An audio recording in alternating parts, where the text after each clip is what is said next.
مغیری قبیلہ ایک بلوچ قبیلہ ہے۔ تاریخ دانوں کے مطابق مغیری نسل کا تعلق مغیرہ بن زید بن حاتم سے جا ملتا ہے، جسے ان کے بڑے بھائی اور عباسی خلافت کے دوران سندھ کے مشہور گورنر داؤد بن زید نے سندھ کے لیے سپہ سالار مقرر کیا تھا۔ داؤد کو خلیفہ ہارون رشید نے 800 عیسوی کے مطابق 184 ہجری میں سندھ کا گورنر مقرر کیا تھا۔ گورنر داؤد بن زید نے 9 سال کی طویل ترین مدت تک سندھ پر حکومت کی، اور بعد میں ان کے بیٹے بشار بن داؤد مامون رشید کی خلافت کے دوران سندھ کے اگلے جانشین گورنر بنے۔ مزید برآں مغیری قبیلہ عروج پر تھا کیونکہ وہ اپنا کاروبار، تجارت اور معاملات کو مؤثر طریقے سے چلاتے تھے، اور عباسی خلافت کے تحت انہیں امیر قبیلہ سمجھا جاتا تھا۔ مغیری قبیلے کے موجودہ سردار محمد ایوب خان تمندار مغیری جلال خان بھاگ بلوچستان میں رہتے ہیں۔ بھاگ بلوچستان عراق کے بعد دوسری جگہ ہے جہاں مغیری قبیلہ اکثریت میں آباد ہے۔ محقق ثناء اللہ مغیری کے مطابق مغیری براہ راست میر علی خان کے نسل سے ہیں، جو میر جلال خان کے دوسرے بیٹے تھے، جن کے بارے میں خیال کیا جاتا ہے کہ وہ بلوچوں کا آباء و اجداد ہے۔ محقق نے اپنی کتاب میں مزید بتایا ہے کہ بریدی قبیلے میں ایک حاجیہ خاندان رہتا تھا، جس میں مغیر خان اور بلند خان 2 بھائی تھے۔ مزید یہ کہ مغیری قبیلہ مغیر خان سے تعلق رکھتا ہے، جس کے 3 بیٹے روزی، خوشحال اور حسن مغیری تھے، جبکہ روزی کے 4 بیٹے نظر، فیروز، جاگیر اور دیگر تھے۔ سندھ پاکستان میں رہنے والے ذاتوں کے بارے میں ایک معروف محقق ایاز بھگت نے لکھا ہے کہ مغیری بلوچ ہیں کیونکہ رائے بہادر لالا ایتورام، جو ایک مقامی شخص تھے، اور بلوچستان کے پہلے بلوچ قبائل میں مغیری شامل ہیں۔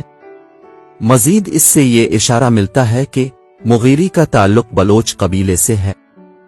ایاز بھگت کا مزید کہنا ہے کہ مغیری جنگجو مغیرہ بن زید کی نسل سے ہیں، جو 800 عیسوی میں اپنے ساتھیوں کے ساتھ سندھ میں آئے تھے۔ شیخ صادق علی انصاری اپنی کتاب دی مسلمان ریس میں لکھتے ہیں کہ بریدی یا بلیدی قبیلہ میر جلال خان کے دوسرے بیٹے میر علی کی نسل سے ہے۔ میر علی کے 2 بیٹے زین دی خان اور مراد خان تھے، جبکہ زین دی کے 2 بیٹے سندر اور حاجی تھے۔ تمام بلیدی وہ سندر اور حاجی خان کی اولاد ہیں، یا دوسرے لفظوں میں بریدی زین دی خان کی اولاد ہیں۔ انہوں نے مزید کہا کہ مغیری حاجی خان کی اولاد ہیں، یا دوسرے لفظوں میں انہیں بریدی قبیلے کی ذیلی ذات کہا جاتا ہے۔ مانسل لانگ ڈیمز کے تحقیقی کام اور ان کی مشترکہ انگریزی شاعری کا سندھی میں ترجمہ جسٹس خدا بخش مری نے کیا، جنہوں نے اس کتاب کے آخری حصے بلوچستان ان دی کانسٹیٹیوشن آف ہسٹری میں لکھا ہے کہ بلوچ قبائل کے جن میں انہوں نے بریدی یا بلیدی قبیلے میں مغیری کا ذکر نہیں کیا، لیکن وہ انہیں مگسی کی ذیلی ذات سمجھتے ہیں۔ مندرجہ بالا مختلف تحقیقوں کا جائزہ لینے کے بعد یہ نتیجہ اخذ کیا گیا ہے کہ مغیری بلوچ راجپوت سومرا یا کلہوڑا کا قبیلہ نہیں، بلکہ مغیری در حقیقت عظیم سپہ سالار مغیرہ بن زید کی نسل سے ہے۔ چنانچہ مغیرہ کی اولاد اپنے آپ کو مغیری یعنی مغیرہ بن زید کی اولاد کہتی ہے۔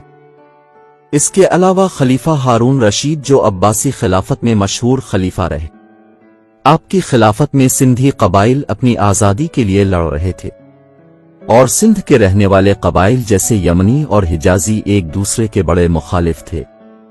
184 ہجری کے مطابق 800 عیسوی میں سندھ کے نازک حالات پر قابو پانے کے لیے خلیفہ ہارون رشید نے داؤد بن زید کو سندھ کا گورنر مقرر کیا۔ گورنر داؤد بن زید نے سندھ جانے سے پہلے اپنے بھائی مغیرہ بن زید کو نائب مقرر کیا، اور انہیں سندھ کے نازک حالات پر قابو پانے کے لیے وفد کے ساتھ سندھ بھیجا۔